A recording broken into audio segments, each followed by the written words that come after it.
Hello, welcome to Pittsburgh Sportsline. Got another great show this week. Before we get started, though, I'd like to give a shout out to our friend Chip Hayner. He's have some health issues in his family, and Chip, we hope everything goes well. Looking forward to getting you back next week. As usual, I'm Mike Migliori. We have Brian Gribben sitting in for Chip, Smoking Jim Frazier, and Al Levine, the talking machine. We're going to start out with what's on your mind, as we do every week. And Al, what's on your mind? Only a couple things on this little intro on what's on your mind. First, thanks to Level 20, and I want to thank some of the people that showed up there to root Magic Mike on. Chief loves Magic Mike and Smoking Jim Frazier, and I know he's a fan of mine, but he said, you two guys are exceptional, true professionals.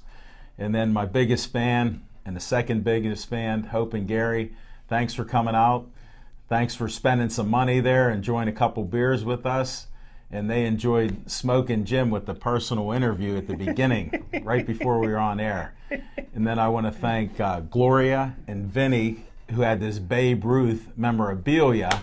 So I kept my streak alive with some Babe Ruth talk. And he has a young son, and he's wearing a Bambino shirt. So who could get me more excited about Babe Ruth than seeing a young Bambino?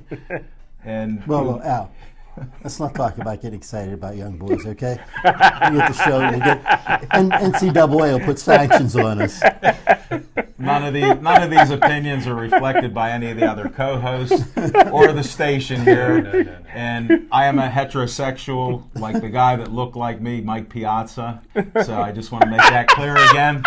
Any of you guys that know some history there. And I'd like to thank Luke Doyle, special shout out to him, and Angie. They brought the South Park softball team, and they said they'll come to see us again at Levels 20, so you better get those beer and wings ready, Tracy and Colin. And Gray, you're going to be running those little shoes off there, buddy. So again, thanks for that. And I'll talk some sports later on, but we had to do the infomercial there, folks, first. So thanks again. You want to drop any more names? I have a couple more, but I've held back for now. Thank you, Mike. All right, then, Jim, what's on your mind? Hey, thanks, Magic Mike.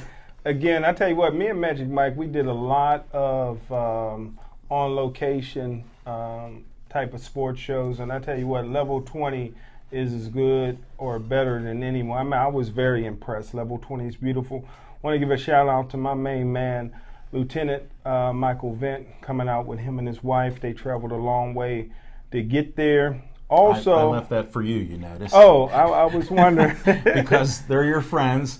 I got to at least let you do a shout-out instead of stealing some of your lines when we talk ahead of time. Well, and since you barely made it here, I didn't get a chance to okay that with you. Actually, why don't you let me finish that shout-out?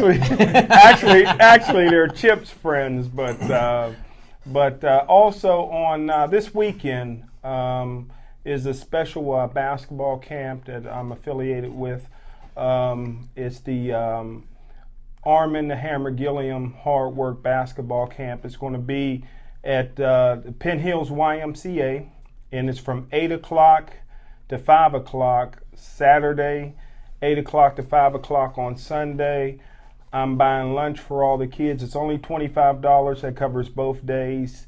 I'm buying the T-shirts, lunch. Now, we usually cut it off at 200 kids, and we usually sell out, but anybody that comes from the Bethel Park area, because I know you guys are in need of basketball skills, if you mention my name, you get in. You'll get in. They won't cut you off at the 200 limit. We got Jamie Dixon, the Pitt coach, is coming. Nice. We got a lot of Pitt players, Duquesne players, former NBA players, and a lot of high school greats and coaches as well. But I have a trivia question for everybody. Ooh, whoa. Trivia question is this. Who are the two black quarterbacks that's in the National Football League Hall of Fame? I know everybody knows Warren Moon, that's one. Doug Williams. Doug Williams, that'd be incorrect, but his shoes may be in there from... Well, there's only been three, Doug, and I know Joe Gilliam has been in the Hall of Fame. Well, you guys are all wrong. The second black quarterback that's in the Hall of Fame is Steve Young. And for me, I consider Steve Young a black quarterback for this reason. Number one, he's more of a black quarterback than anybody I've seen other than Michael Vick and Major Harris. The guy could run, he could scramble, he was great. And I tell you what, look in the future for another black quarterback who reminds me of Steve Young to go into the Hall of Fame pretty soon. He's a Baptist preacher. His name is Tim Tebow. And I tell you what, Tebow is further ahead than Steve Young at the same age. Listen, Steve Young went to BYU. He sat the bench for 2 years behind Jim McMahon, and Jim McMahon was running around breaking every Mormon rule on campus. Jim McMahon is not in the BYU Hall of Fame because he never got his degree, and that's the prerequisite of getting in, is getting your degree. Steve Young was drafted first pick overall by the Tampa Bay Buccaneers, but he went to the USFL. Some of you guys might have heard of that league. Yes. He signed with the LA Express for $40 million over 40 years. They're probably still paying him. He was an instant bust in the USFL. He left that league after they folded to Tampa Bay. Tampa Bay had a pretty good team that Doug Williams had left them. He was a bust for Tampa Bay as well. He couldn't hit the Atlantic Ocean standing on the boardwalk. Then he walked on to the San Francisco 49ers, continued to work, and developed into a Hall of Fame quarterback. Tim Tebow, mark my words, he's not as fast as Steve Young, but he's more powerful, he's bigger, he's stronger as a runner, and I tell you what, he is a great, great quarterback. Look for all you Tim Tebow haters, look for Tim Tebow to do some great things, and I'll be in Canton in a few years to see Tim Tebow preach. All right, Jim, thank you very much. Brian, Mike, what's on your mind? Let me interrupt you one thing. There's a surprise. Go ahead. Here, we need to know what name that the Bethel Park guys that want to learn basketball skills. Is it Batman? Jim Frazier? Smoking Jim Frazier? Can they get in? Because remember, I've been with your Champions Lounge Act. I just want to know the name. Sorry, Brian. Jim. All of the above. While we're back on that, what's the name of that camp? The Armin Gilliam Hard Work Basketball Camp. That didn't take long, did it? Where's it located? Where's it located? Jumped right on It's going that. to be at the Penn Hills YMCA on Frankstown That's Avenue. pretty close to Bethel Park, I guess. Does that guy have no shame at all? Honest to God. Is that where you grew up? All right, well, sorry, We're Brian. distracted. What's on your mind Yeah, What's on my mind today? today? What's on my mind? If I was king for a day, I would see the Pirates make it all the way through the playoffs. Now I know this is a stretch, but let's imagine that. Let's imagine wading through the mediocre performances of the rest of the National League, making it to the World Series and meeting the New York Yankees, who are paying $12 million of A.J. Burnett's salary this year. A.J. Burnett shuts them down 3 games. If I was king for a day, that's what I'd be on my mind. Thank Brian, God that was you're not. beautiful. All right. Well, let me tell you what's on my mind. New Jersey Governor Chris Christie's on my mind. Chris Christie passed a law in New Jersey. They passed a law in New Jersey to legalize sports gambling. Yes.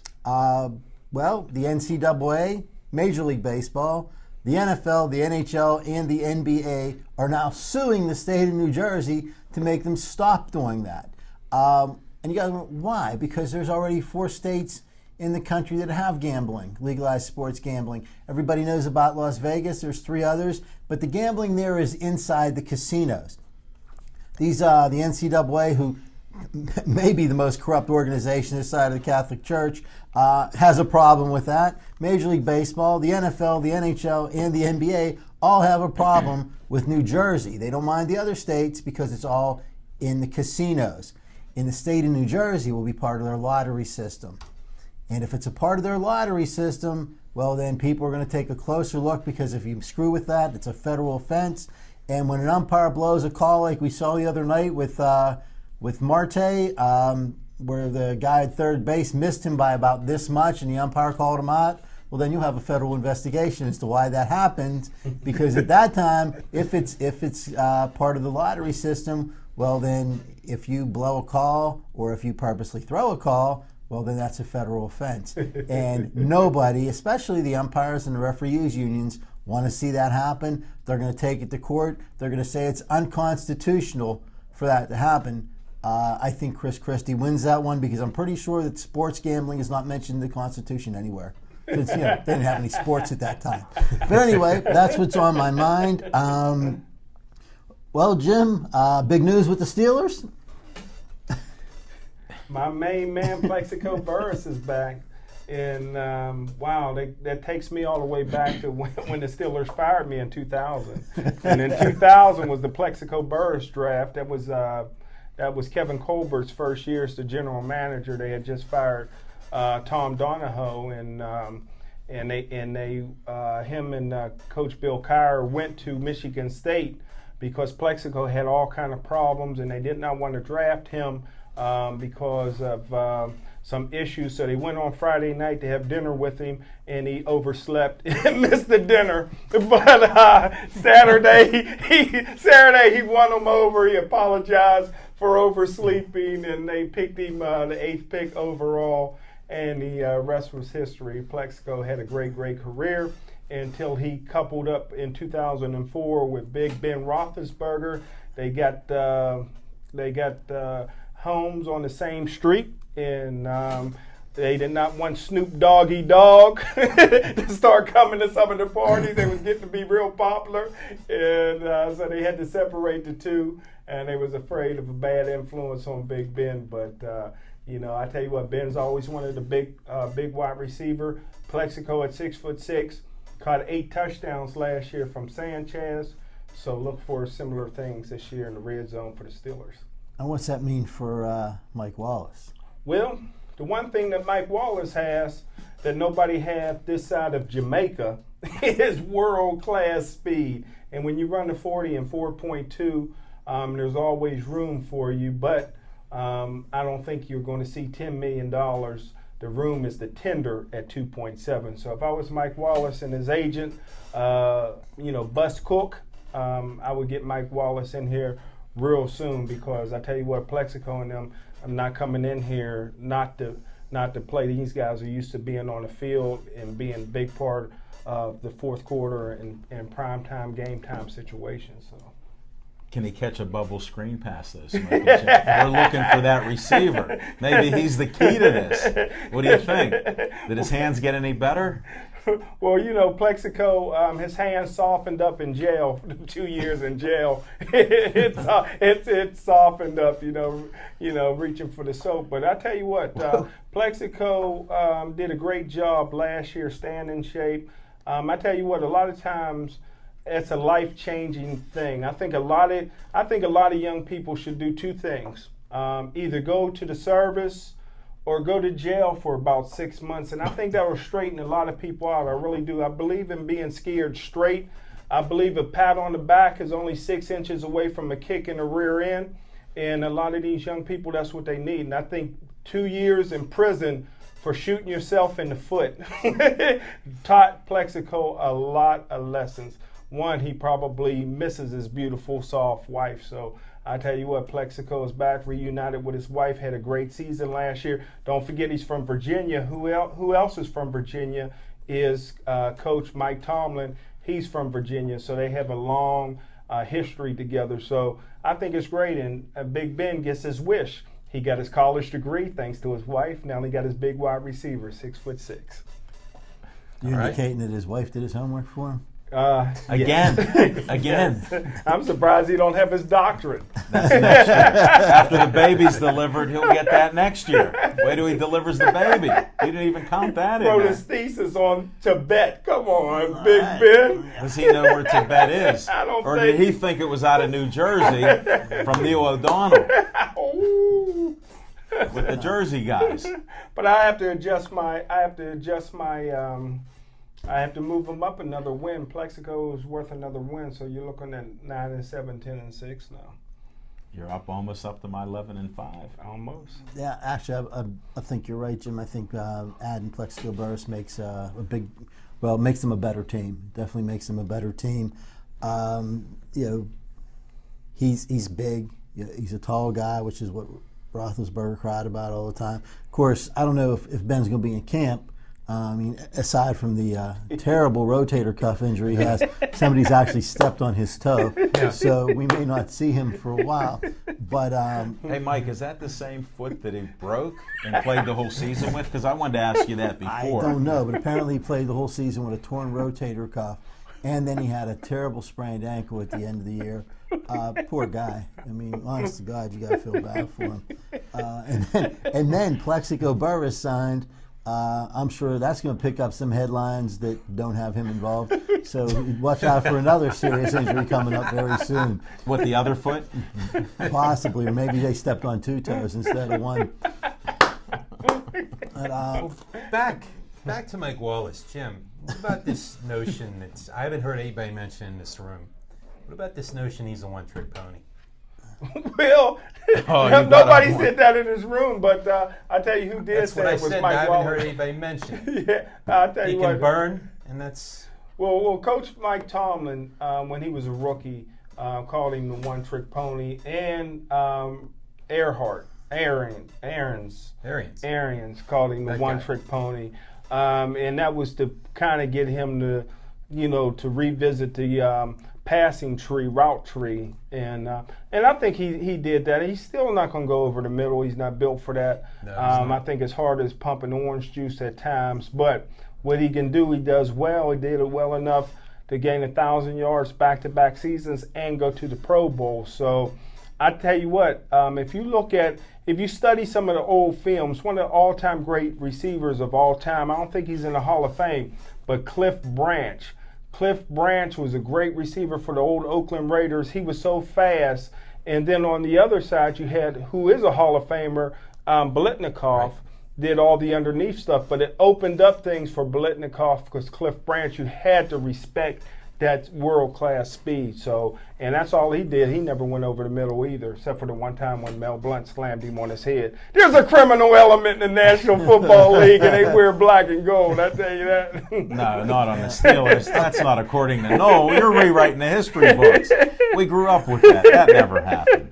I'll tell you, with calling Wallace a one-trick pony, I guess that might be true, but if you can run real fast and catch touchdown passes, it's not a bad trick to have. No, it isn't. Yeah, if you're only going to have one, that's probably the one you should have if you're a wide receiver.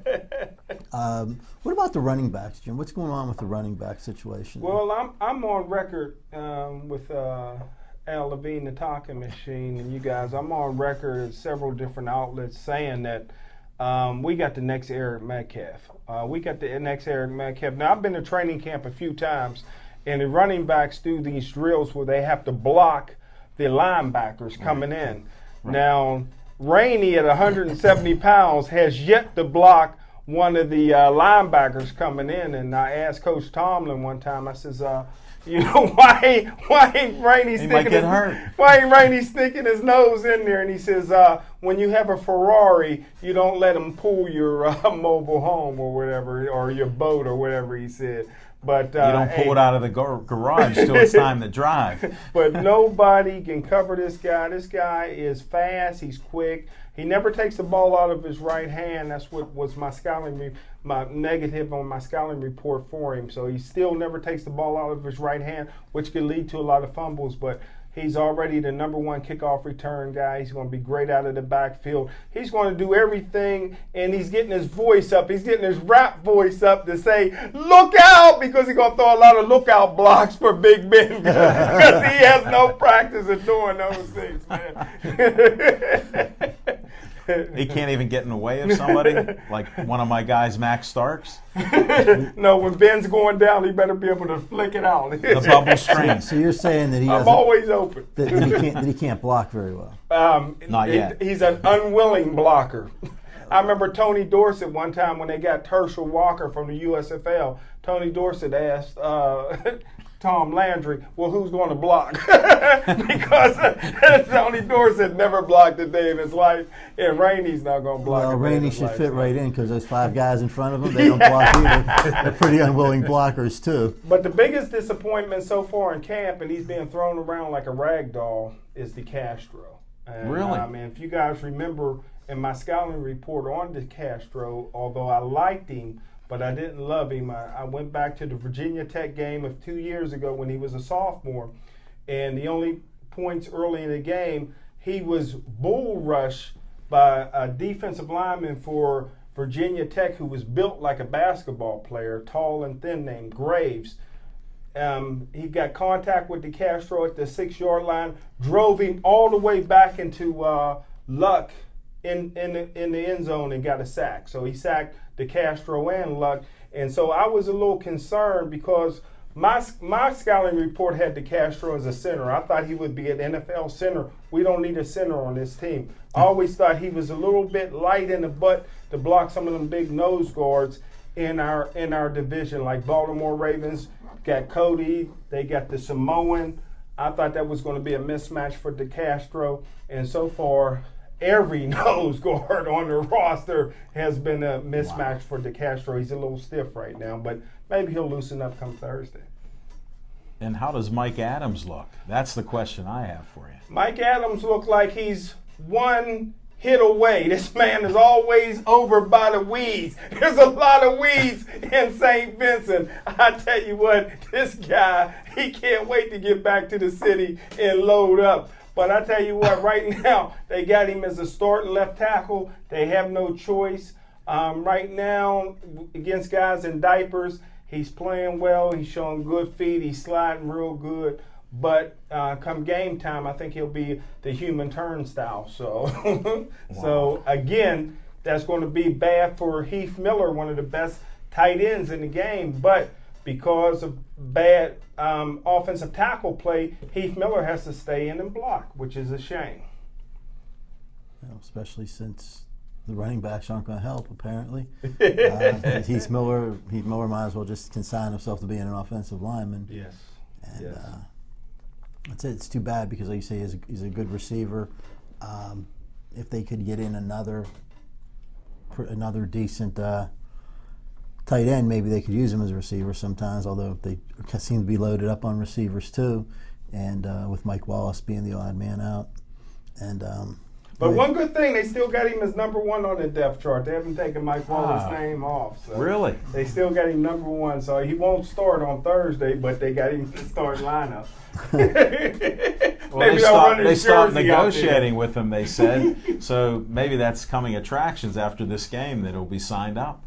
Well, one thing I've always known about the Steelers, they don't mind lying. They'll lie to the media. I'm still waiting to hear about Mike Wallace turning down the $10 million. All we hear about these stories that the Steelers leak to the media, and the media runs with it, but we haven't heard from Mike Wallace yet. I can't believe he'd be dumb enough to turn down $10 million a year. And Smoking Jim, this is a disclaimer. I do want to go to Steeler games sometimes, and I want you in the war room eating steak. So he's crazed from the heat, and he's traveling to Bethel Park. Call in 412-831-3304. I don't never have to go to it. I haven't missed a Steeler home game since I was 4 years old, but I never got to go to another Steeler home game now that I fell in love with Level 20. I'm going to be out there on Saturday mornings watching soccer. I can't wait. I've been waiting for a place I can go watch soccer on Saturdays. Now Level 20, I'll be there. Mike, do you want to say it, or do you want me to say it? What do you know about soccer? There you go. They got brothers kicking a white ball. That's all I know, brother. Do I need to know anything else? They were running reruns of soccer games. We had to drag Smoking Jim over to the set. He was so enthused with soccer. I didn't know it was about the white ball and the black socks they had on. Did you see the black high-top socks they wear? What's up with that? I was too busy eating my hamburger, brother. I'm about to get the wings next time. Wings are delicious. How was that hamburger? Hamburger, I tell you what, I never had a hamburger like it. Yes, you have. All right, let's move on. This is getting so deep under this table here. My socks are changing colors here.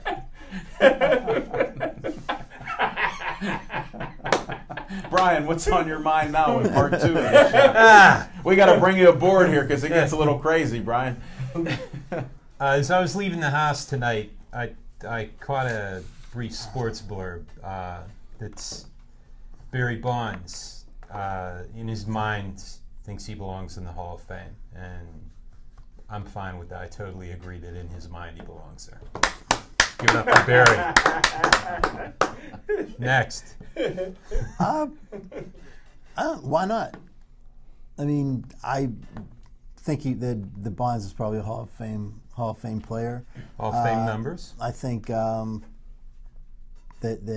Mark McGwire and Palmeiro and Pete Rose and Hall all of these Fame guys, numbers. all these guys have Shoeless Joe have Jackson. better Joe Jackson. better Shoeless numbers Joe. than people in the Hall of Fame. Well, Yeah. you know what? The difference between Shoeless Joe Jackson and Pete Rose and these other guys is that Joe Jackson was involved with throwing a game. And I mean, that's pretty bad. Pete Rose may have bet on baseball, but he was not involved in throwing a game. These other guys, if they did steroids or did not do steroids, well, I mean, I don't think there's any question that they did. But the fact that they played in an era where everybody else did too, I don't know, I guess that makes a difference, because at the time, everybody was doing steroids, and Barry Bonds still did a little bit better than everybody else. I don't know that I would consider him a better home run hitter than Hank Aaron. I don't know that I would consider Roger Clemens a better pitcher than Nolan Ryan. But I think that those guys, if you're going to put one of them in, you got to put them all in. And I believe that Barry Bonds will go into the Hall of Fame on the first ballot. I think that the sports writers will vote him in. And everybody's on Mark McGwire, the guy that I always said saved baseball. He's the only player that I would have paid money to go see. Everybody's saying that Barry Bonds shouldn't go in, but nobody in Pittsburgh saying take away their 4 Super Bowl rings in the 70s because the whole offensive line was on steroids. Hold it, those were vitamins. Wait a second. Get your facts straight. They were vitamins, and they cut their sleeves like that, not because they were all jacked up or anything. I was told by trainers that that's what they were, vitamins. But then again, you get the baseball era. I disagree with Mike that steroids are illegal in the country, and that shows just because everybody's doing it, they're not all playing in traffic here with Port Authority buses. And we all know what would happen then. So, I mean, those are some issues that happen. And as far as Shoeless Joe Jackson, they had a dictator come in named Judge Landis who had some other reasons to clean up the sport. Shoeless Joe Jackson was never really convicted on it except by the commissioner of baseball with throwing this game. You had Arthur Rothenstein, who was the guy in charge of being a mobster and setting all this up. Shoeless Joe couldn't even read, and he had a good series in the World Series there. So if he threw it, for him to cut down to about a 330 average, I guess that was subpar for him. But he should be in the Hall of Fame. Did they get Shoeless Joe? Did they make him put his X there on his paper? Yeah. Well, they used to make him sign a If circle, only but he he didn't couldn't make sign the it. ends meet. He didn't sign it. It was another X. But there's a few other guys like that, too. Not that anybody would throw a game intentionally, from umpires to owners to you name it. Just study some history. Read that book I gave you, for crying out loud. I'm up to page 17. It was 15 2 months ago. Well, there you go. 2 months, 2 pages. What do you want? He's got blazing speed in the classroom. Well, you know, What school did you go to for college there? Did you get how many degrees there? Since now you're criticizing Shoeless Joe and his ex. Come on, man. All right, I have to think that maybe a lot of what people think they know about Joe Jackson has been romanticized through a couple of movies like 8 Men Out and Field of Dreams. I don't think that. It's romantic era, though. Well, not only that, he wasn't the best player on that team. I think Buck Weaver, the third baseman, was an outstanding ball player. Eddie Collins. Eddie Collins is a good pitcher, but Ray Schock, the catcher, is in the Hall of Fame. He wasn't involved with that particular scandal, but he was the catcher at the time. He is in the Hall of Fame. There were a lot of great players on that team, and a lot of them, are in the Hall of Fame. So what kept them out was the fact they were involved in that scandal. But Field of Dreams is a great movie. So, Well, I've read Yes, a couple yeah. books on it, so books have a lot more details, as the filmmaker knows at the end, than just films. I mean, the drama's excellent on those films, but there are a lot of facts that are out there. Yeah, but who wrote I the agree book? to disagree. It's Yeah, just I like mean, if the author's last name was Jackson, well, you got to kind of look at that a little different. But And it wasn't it's a Jackson. possibility. But as far as Barry Bonds, I believe he does have Hall of Fame numbers. I don't believe he's the greatest ball player that ever lived. I think that he's one of the 3 most overrated baseball players that ever lived, along with Cal Ripken Jr. and Ted Williams. Those are definitely three most overrated baseball players in the history of the game. But since we're on baseball, Pittsburgh Pirates are now 62-46, 16 games over 500. They're only 3.5 games behind the Reds to win the division. And if the playoffs started right now, they would be the second wild card team, and they would be in the playoffs. The question comes up often on a very poor radio station: is it a successful season if they're over 500 but they don't make the playoffs? Personally, I say no. If you don't make the playoffs, you didn't do what you're supposed to do. That you're over 500 for the first time in 20 years, well, thank God, but that's not necessarily a successful season. You should want to be over 500 at the end of the season. So no, I don't think that just having a winning season is good enough. I think you need to make a run for the playoffs every year. What do you guys think? Well, like I said previously, since I jumped on the bandwagon, that they have a winning record. They were up, at the halfway mark. They're up 16 games now. To me, it would be disappointing if they only finished a little bit above 500 and missed the playoffs. They made some trades to try to get into the playoffs. So that's what it's about now. It's changed from just trying to get over 500. And with the youth on the team and the attitude, and Clint Hurdle managing the team by his gut, it would be a huge disappointment if they don't make the playoffs.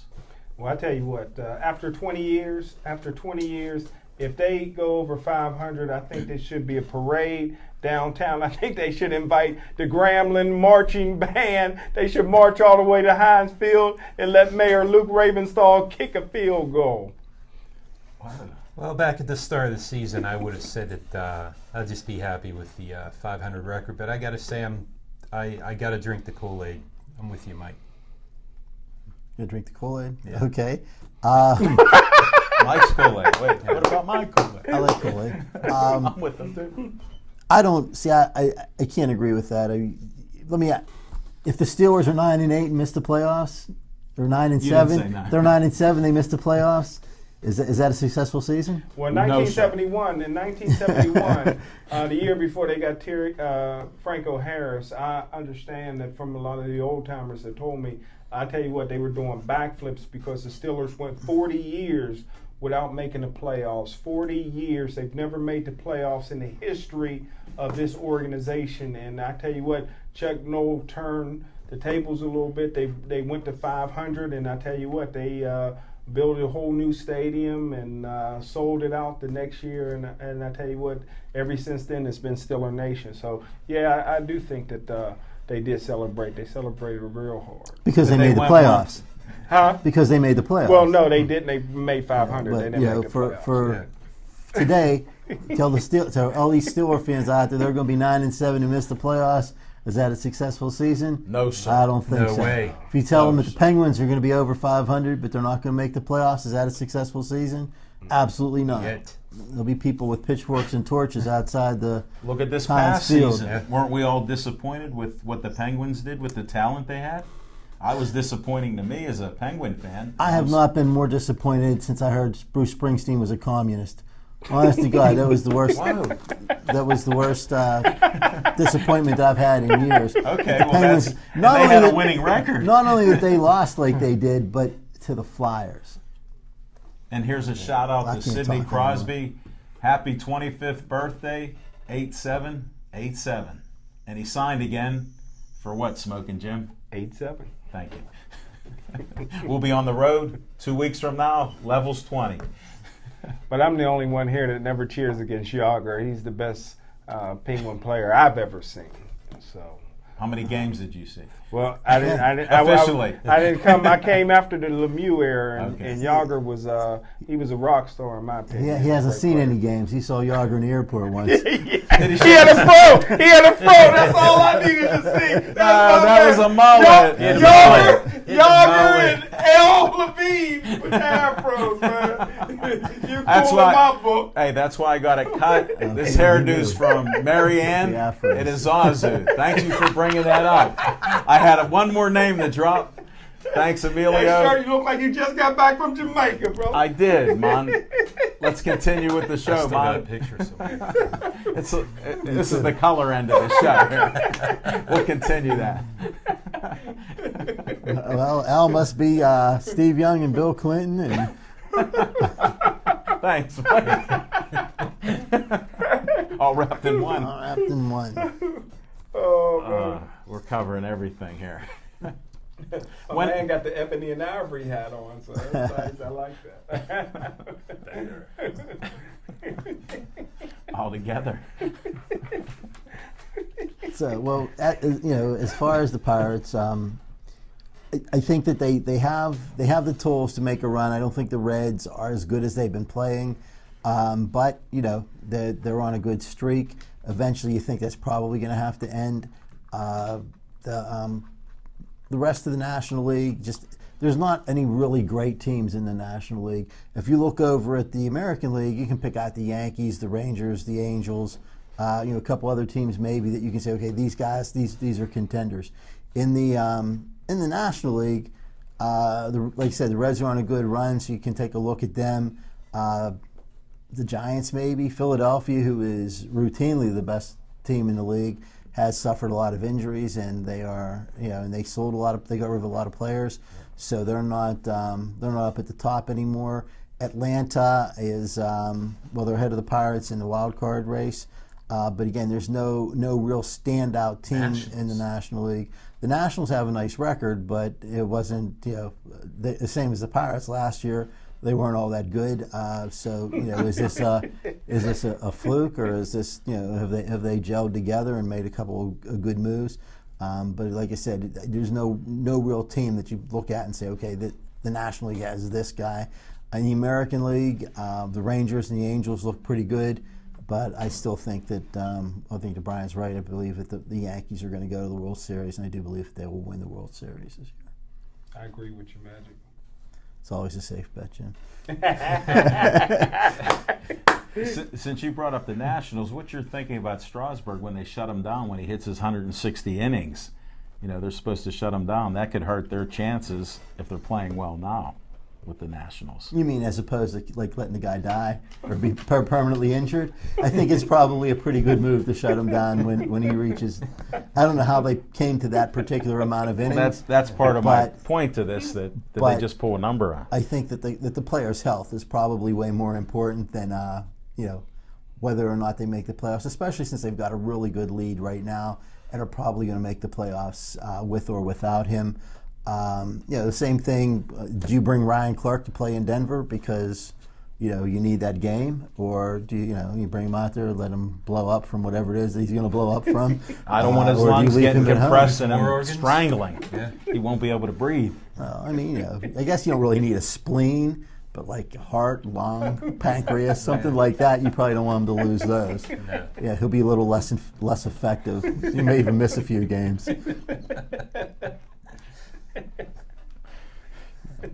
So I don't know. What do you think about that? Myself? No, the guy next to you. Yeah. Smoking, Jim. Oh yeah. Most definitely. You got to be conscientious about your pitchers. What pitch count they hit. One thing when we're talking about the Pittsburgh Pirates, and you're talking about maybe a one-game playoffs for the wild card.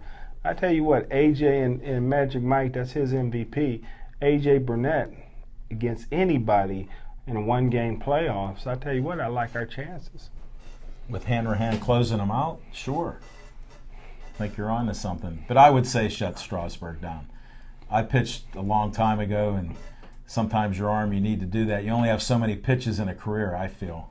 You don't know when that number's up. And he did have major surgery there, so I'd shut him down. Don't worry about it. That's my point to it. I think I read that in Steve Blass's book. Well, he had he had some other issues there that come up there. He forgot where home plate was. He still had the arm. It's just he couldn't get it over home plate. You were too young to see that. Have you ever listened to Steve Blass call a Pirate game? Not very often because I You're have lucky to switch. because you know what? I don't think that he forgot where home plate is. I think he still had the same arm and the same talent. I think he just forgot everything he knows about baseball or knew about baseball. We have the absolute worst baseball announcers in the league. And to listen to Kent Tekulve sitting on the radio the other day talking about Pirates have to throw a pitch at this guy. Have to throw. Kent Tekulve was a great relief pitcher, but just because you're a good pitcher doesn't mean you can talk about baseball. And he threw the ball these guys- underhanded too. Yeah, pretty much. She had a little sidearm thing there, but he's a good pitcher. A lot of. He was a tall, lanky, skinny guy. A lot of movement, elbows and knees all over the place when he pitched the ball. But to advocate throwing a baseball at another player because you have to retaliate or they won't respect you. Personally, I think you beat them in the game. It's a lot better. The Pirates catchers are not all that good at catching people stealing bases. They don't throw too many people out. If you hit somebody with a pitch and you put him on first base, it's a pretty good bet that 2 pitches later he's going to be on second base. And the Pirates are, they're a good team. I guess they're better than they have been. They still got a lot of holes, but they're okay. But they're not good enough to put somebody intentionally on second base. That's a run that they're probably not able to make up if they get behind. You don't want to intentionally put somebody into scoring position for the other team. It's just a bad idea. I don't care how many times they throw the ball at your players. The best revenge is to beat them. Get up 8-0 or something like that, then maybe it's a different story. But I listened to radio announcers for 3 days talking about you have to do this, you have to do that, you have to do this. You know what? They were the exact same radio announcers that carry on during hockey season about how terrible it is that there's fighting in hockey. That's true. Good point. Good point, Magic. I'm not going to be the one that says it, but Jim, you know that there's nothing worse. He forgot. No. He forgot. We're not going to say that. Hey, to interrupt you since you're on your roll here, why wouldn't, if you're a smart team and a smart manager, you let getting hit 4 players. So what? You hit 4 of our players now? When do you play them again? You just pop them right off the bat, the first inning. If you want to show that you got that strength and you got the intestinal fortitude to do it, just go out there and plink them right off the bat. And then they throw you and your starting pitcher out of the game? Well, that's where we're trying to get a guy rest his arm. Doesn't Bedard or whatever need a little rest? He could. I got to hand it to Eric Bedard. I'm not a very big fan of him. I don't think he's a very good pitcher, but he had a very good game last night. Yes, he did. He pitched a very, very good game last night. So Eric, hats off to you. But then again, I don't wear a hat. Smoking, Jim. Anyway, you had a great game. And that's what they're going to need. They're going to need Bedard to continue to pitch well. They're going to need Karstens to step up a little bit. They're going to need James McDonald to fix whatever it is that's wrong with him. Although his last game, about halfway through, he picked up a little bit and started to pitch okay. And Wandy Rodriguez, he's going to have to pitch basically like the pitcher the Pirates thought they traded for. And speaking of nothing worse than a sports writer having nothing to write, does the Pirates' schedule pick up in the second half of the season? They've been having a pretty weak schedule. They continue with the weak Well, schedule. They continue with it, yes. The benefit to the Pirates is that they're not in a very good division. Period. The Cubs and the Astros may be the 2 worst teams in baseball, and they have quite a few games left against them. What they have coming up, though, Arizona, who they're playing now, is actually in the playoff race with them. They're like maybe 7 games back or something like that as far as the wild card team, so they're still semi-close. They're not too bad. They will play the Dodgers. They'll play a series against the Dodgers here, and that's another pretty tough team. The Dodgers are a tough team, but they have 2 series against the Padres, 1 here, 1 there. San Diego has not been that good this year. They've not been a very good team, so hopefully the Pirates don't have to win every game, but it would be nice to win every series. If they can get 2 out of 3 or 3 out of 4, then that should keep them right about where they want them to be. And then you have to hope that Cincinnati comes down to earth a little bit. They've been playing way over their heads for a long time. Well, since the All-Star break, basically. But their schedule, Pirates' schedule, will, after this stretch with the Dodgers, will start to weaken up again. They have 6 more games with the Reds, which what could either be good or bad for them. But those 6 games will probably determine the winner of the division, because the Pirates and the Reds both have a lot of Milwaukee, Chicago, St. Louis, and Houston on their schedules. And St. Louis is another team that is also in hunt. They're only 2.5 games behind the Pirates for that last position. On another thing, not to change the subject, but as we close into the last about 10 minutes or so of the show, the one good thing about being on location at level 20, and I was speaking with the owner, they're real excited about Monday Night Football and the fans that they'll get to come out, fantasy football people that want to come out to ask some questions and things like that. But I think the most exciting thing, hopefully it's still on Monday, is that we'll be able to see a reality show now that Terrell Owens signed with the Seattle Seahawks. That got to be exciting to everybody here. Hold it, one other thing since you're mentioning football. Wasn't there a guy, Ocho Cinco or something, changed his name back to Chad Johnson? Chad Johnson now. So now he's Chad Johnson again. Married a rich woman. Huh? Different number. Yeah. Oh, a rich woman who didn't want her last name to be Ocho Cinco. Yeah, I think he married one of the ex-basketball players. And Ocho Cinco was never 85. Ocho Cinco was never 85. It was 85. Oh. For all you Spanish majors out there. Well, wasn't that one of the things you majored in there? Smoking, Jim. Sorry. That's some of the many classes that I missed. Wasn't there the day they taught numbers? You missed that day. Uno, dos, tres, cuatro. I learned that. Whatever comes after that. Wait, did you just say that Terrell Owens signed with Seattle? Wow. Well, last week I predicted that San Francisco 49ers would win the Super Bowl. I may have to revise that. I have to think about that. Whoa. We still got time. I like Terrell Owens. When he was free agent, I know everybody said he wasn't the Steelers kind of player, which I believe was because he does not have a police record. But I think he would have been a great addition. Of course, they opted for somebody who would fit in, just out of jail, Plexico Burris. Right. But, the Steelers way and all that. Criminal element, black Jim, and gold. How far back you have to go? Ernie Holmes? Ernie Holmes, shoot the police helicopter. He wasn't mad at anybody. He just thought they were coming after him. He had some mental issues there. Played the next week. Didn't miss a practice either. Well, Chuck Noll has some weight. Yes, I think Chuck Noll was the greatest football coach in the history of the game at any level. I know everybody likes Vince Lombardi and this yo-yo up in New England, but I think Chuck Noll was the greatest coach that ever played a game.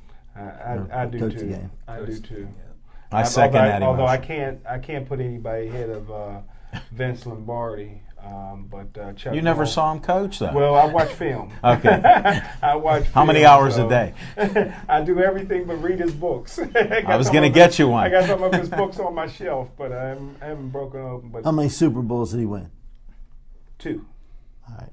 But World Championships? That doesn't matter. That's before the Super Bowl. Wasn't like 3 or 4 more. Lombardi was a great coach, but Chuck Noll, he took a team from 1-13 to 4 Super Bowls.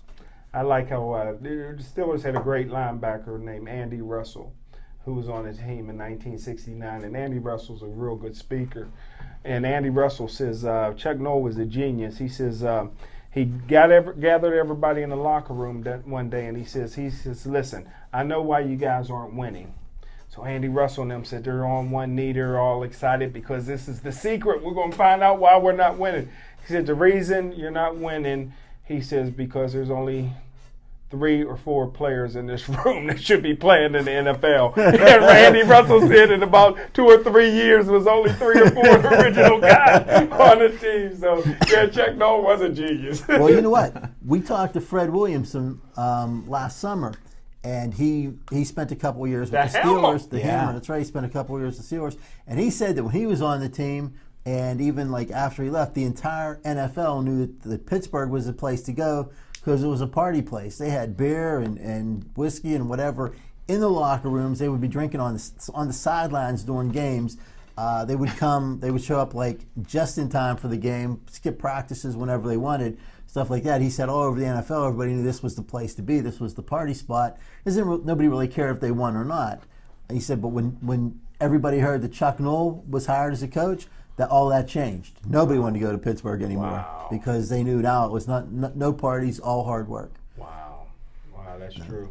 But the one thing that separated Chuck Noll from every other coach that ever coached in the National Football League is Chuck Noll could look at you and tell you could play a position your whole life. And Chuck Noll would look at you and switch your position. Carlton Hasselrig never played a day in his life. Everybody thought that he should be a nose guard. Chuck Noll says, you're an offensive guard. He says, I never played offensive line in my life. End up being a Pro Bowl offensive lineman. Justin Strelzik was a great defensive end at the University of Maine. Chuck Noll says, you're a right tackle. Justin Strelzik ended up being an outstanding right tackle. So he had that ability to see guys and to teach, and he was a great teacher. He was a great teacher of the game and could teach you how to play, a different position. So that's what made him great. Another guy, Shell. Donnie Shell should be in the Hall of Fame. Donnie Shell was a middle linebacker at a small black school, and Chuck Noll says, hey, we're going to make you a strong safety. Donnie Shell says, I can't catch a cold.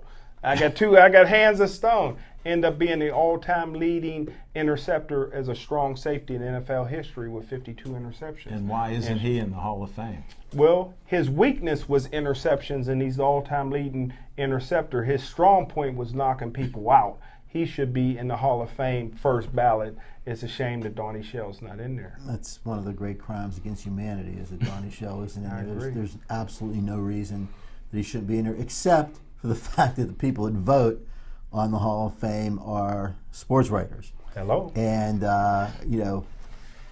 for like absolutely no reason. What possible reason could that be? My belief, the same as in baseball is that the people who are in the Hall of Fame that are still alive should be the ones that vote on who is coming into the Hall of Fame also. I think if you would do that, Donnie Shell would be in no problem.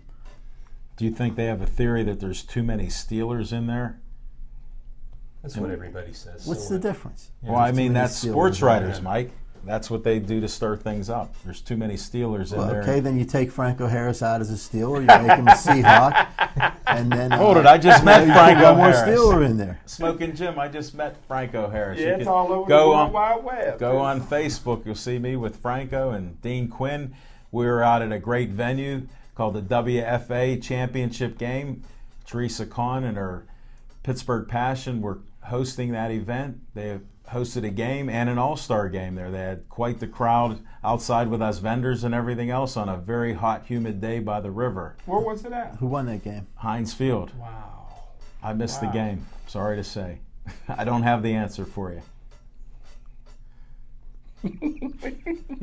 You went to the game and you didn't watch it. I was a vendor out there for Hugathon Pittsburgh.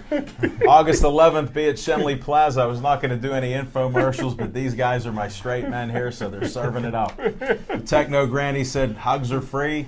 Get your group out there. $5 a person for our great charities. Pittsburgh Passion for Life, Sickle Cell Society, Operation Troop Appreciation, and Cancer Caring Centers. Come out there. You can win a party to Sam's Club. Get your group, have 30, 40 people hugging under a tent. When? This is August 11th on Saturday, 2 o'clock. Smoking Jim, you can come to Shenley Park. You've been there before. You've driven by. Don't name any names there. Mike, let's move on. Will Cordell Stewart be there? Ouch! Again, there's a disclaimer here. That's just the opinion of certain people. It was an opinion. It was a question. That's what we're at. Isn't your event on September 6th? We have the main Hugathon event is September 6th. This is we're trying to get the most huggers in a tent. So imagine that, Pittsburgh. I mean, I can't even make this stuff up. But come out there, get your group, your company, your neighborhood, Smoking Jim, bring your camp down there. Bring all these guys 16 and over. You can do hugs there. We'll get them all cleared. Well, Al, as you know, I mean, even though we kind of go back and forth sometimes, Jim and I do show up to support your events, even if nobody else does. But, I mean, I don't know if I'll help because I may be one or two less people might be able to get under that tent if I'm in there. You know what? You guys are welcome anywhere. You travel well. And if you're not with that Champion Lounge Act, which I don't mind because Bill Neal, you're welcome to come out there. The Techno Granny wants you to hug. And where's the DVD? Come on out. Now you guys got me wound up a little. What DVD?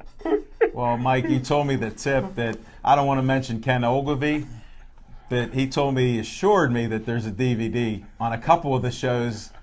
Smoking Jim, I was on there beginning of the year. What happened? You did a great job. If you're talking to Ken Ogilvy, the flip side of that DVD might be the second Hagler Hearns fight. He did tell me that he had that on DVD. Sure he did. Because he was there. Well, yeah, he was there. That was a little comic relief after a couple serious charitable fundraisers we have. You guys are welcome out. Anybody listening, this will be on YouTube. Hopefully in the next couple days you'll see it. Come on out Saturday. And all of you watching in the tri-state area, even in the hometown of Monroeville, where Smoking Jim Frazier wanders around, come on down there. In Dormont, where Mike's at. Brian, where do you live at? Swissdale. Swissdale. Yes. Okay, well, even out there, if you're getting it on Fios or Comcast, public access TV, come on down, folks. Techno Granny said those hugs are free. Bring that $5. And on August 20th, make sure you stop by the Level 20 Lounge and see us. Come on in. We'll talk, get you on the air if you like, answer any questions. For Brian Gribben, Smoking Jim Frazier, and Al Levine, the Talking Machine, we will see you next week on Pittsburgh Sportsline.